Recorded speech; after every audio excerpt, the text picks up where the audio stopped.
Saya setuju itu karena saya ikut berkali-kali bikin riset tentang itu di YLBHI itu. Nah, satu hal mau saya terangkan dulu nih buat Pak Yudimar terutama atau banyak orang yang selalu bikin perbandingan. Ini pelanggaran HAM berat, ini ringan itu. Konteksnya lain, dalam keadaan perang, dalam keadaan konflik politik memang pelanggaran berat. Tapi nggak bisa yang dalam konteks peperangan ideologi, pertarungan politik besar-besaran dibandingkan dengan yang sekarang. Sehingga misalnya contoh, Habib Rizik bukan pelanggaran berat. Justru dia berat karena kita udah demokratis itu loh. Kalau kita nggak demokratis tuh Pak Harto ya oke itu memang pasti berat itu. Tapi ketika kita demokratis dan ada satu individu ditelantarkan di negeri sana jauh dari sini dan tidak ada proteksi, itu pelanggaran HAM berat. Karena dia potensi untuk dihilangkan oleh orang lain itu. Jadi dalam keadaan itu kita mesti clear bahwa pelanggaran HAM berat dan ringan itu bukan soal mana yang penting, mana yang nggak penting. Itu konteksnya aja. Dua-duanya adalah pelanggaran. Karena negara tidak ambil bagian dalam memproteksi hak itu. Yang kedua, sering dikatakan bahwa Pak Jokowi sedang berupaya untuk mempertahankan demokrasi, bahkan meningkatkan demokrasi dengan segala macam soal. Jangan salah, itu gini ya. Jokowi itu tiba ketika Indonesia sudah demokrasi. Oke. Jadi nggak ada poin Jokowi naikin demokrasi itu. Yang mau ditanyakan kenapa terjadi penurunan demokrasi. Kita minta pertanggungjawaban pada Jokowi justru. YLBHI minta pertanggungjawaban. Karena di era Jokowi jumlah pelanggaran hak asasi manusia meningkat. Pelanggaran terhadap hak sipil juga turut meningkat. Jadi kita bertanya kenapa justru ketika sudah demokrasi di era pemerintahan ini indeks demokrasi kita turun. Jangan dikatakan Jokowi lagi meningkatkan demokrasi. Enggak, Jokowi tiba ketika ini sudah demokrasi. Satu hal yang sering disodorkan ke saya. Bandingkan Pak Rocky. Kalau Anda ada di zaman Soeharto, udah hilang kepala Anda tuh. Jadi mau dikatakan bahwa kepala saya dijamin karena di zaman Jokowi. Jokowi juga dijamin kepalanya itu karena saya dan teman-teman mahasiswa 98 itu menghasilkan demokrasi. Oke. Jadi itu perbandingan yang ngaco gitu. Seolah-olah di zaman inilah kebebasan berpendapat dihasilkan. Salah sekali, Pak Jokowi itu hasil dari kebebasan berpendapat. Sejak Ibu Mega, Gus Dur, SBY sudah ada kebebasan berpendapat. Jadi jangan bandingkan dengan zaman Harto itu. Anda kalau di zaman Harto udah dibui, memang semuanya akan dibui pada zaman itu. Baik, Bang Juliman. Jadi saya mau terangkan tadi bahwa supaya kita kalau bikin perbandingan itu betul-betul ketat alat bandingnya. Bang Juliman. Iya, saya kira begini ya, yang disebut pelanggaran itu ya berat, ringan, sedang atau apapun namanya, ya disebut pelanggaran ketika itu sudah terbukti dan diputus pengadilan.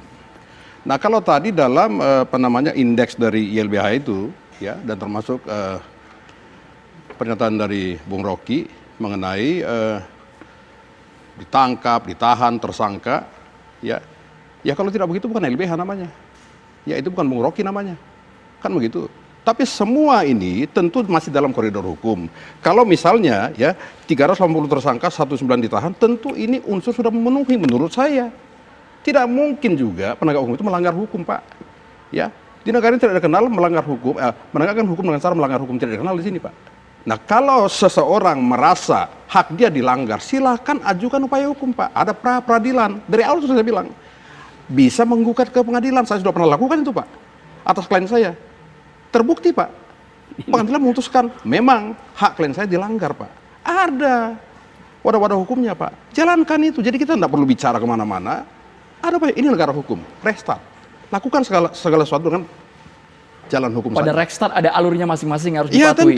tentu. Gini, tidak boleh kita memprovok, tidak boleh kita menyesatkan anak bangsa ini Pak. Kasihan Pak anak bangsa ini Pak. Ini kekacauan berpikirnya di situ. Jadi seolah-olah setiap kali ada semacam perselisihan dibawa ke ranah hukum gitu. Demokrasi itu tidak memerlukan hukum karena kita percaya pada percakapan antar manusia, kemampuan berargumentasi, etika yang tadi disebutin. Jadi kalau segala sesuatu hukum itu kan dibuat untuk menata. Karena itu setiap kali ada kasus dibawa ke hukum, kita ingin menghukum. Jadi kalau Pak pemerintah Rocky itu punya kebiasaan, pokoknya gua hukum gitu. Kalau Pak Rocky ya sudah berbicara kesesatan berpikir, kita sudah masuk ke filsafat Pak. Ya kalau kita sudah bicara filsafat Pak, itu kesesatan berpikir itu adalah istilah filsafat Pak. Jadi saya juga pernah sekolah filsafat. Saya pernah sekolah Pak. Saya di Parahyangan dulu Pak. Kalau ngerti kenapa? Jadi kalau kesesatan berpikir, ini nggak selesai Pak. Apanya? Siapa mencari siapa nanti, Pak? Bagaimana coba? Ulangi. Kalau filsafat, Pak, siapa mencari siapa? Nggak ketemu, Pak. Nggak ketemu. Siapa mencari siapa? Iya, itu filsafat, Pak. Ya tahu. Terus Anda nggak suka itu? Bukan tidak suka, Pak. Terus? Tidak selesai masalah, Pak. Jadi selesai Telur dulu atau ayam dulu atau telur. Itu bagian filsafat, Pak. Ya, maksud saya, segala masalah, karena negara hukum, selesaikan secara hukum. Oke, Pak. itu di situ salahnya. Tidak itu. perlu kesalahan berpikir segala macam. Negara hukum tertinggi itu tidak perlu demokrasi akhirnya kan. Untuk apa kita ada demokrasi kalau setiap hari Anda ingin menghukum orang itu? Loh, kok demokrasi menghukum orang bagaimana? Lu setiap kasus kecil bawa ke hukum tuh, laporin polisi. Ngapain? Jadi hukum itu Ini kan negara hukum, Pak. di dalam negara hukum, demokrasi itu yang utama. Hukum itu paling nggak di ujung dikasih. Di situ prinsip negara hukum. Kalau Iya. negara hukum seperti yang Anda bayangkan, Iya. ini artinya negara otoriter melalui hukum. Itu bukan negara demokrasi. Iya, Pak. Saya sudah mengatakan demokrasi adalah hak bicara, Pak. Hak bicara itu adalah hak anak bangsa. Tidak boleh dihambat, Pak. Tidak boleh dikekang. Tetapi ada aturan hukum yang mengatur tentang hak bicara, Pak. Ini yang perlu. Jadi, aturan hukum itu untuk memungkinkan Iya. orang bicara, bukan untuk membatalkan orang bicara. Tidak, tidak, Pak. Tidak, Teman-teman, Pak. Di dalam demokrasi, hukum itu Ya. dibuat untuk memungkinkan orang bicara, bukan Ya. untuk melarang Dalam dia bicara. koridor Kayak yang gini. tidak melawan Ya, hukum. ya, Gini, Pak. koridor Pak, Anda gini. itu menghambat. Dua orang ini sebenarnya di ujungnya nantinya akan bertemu.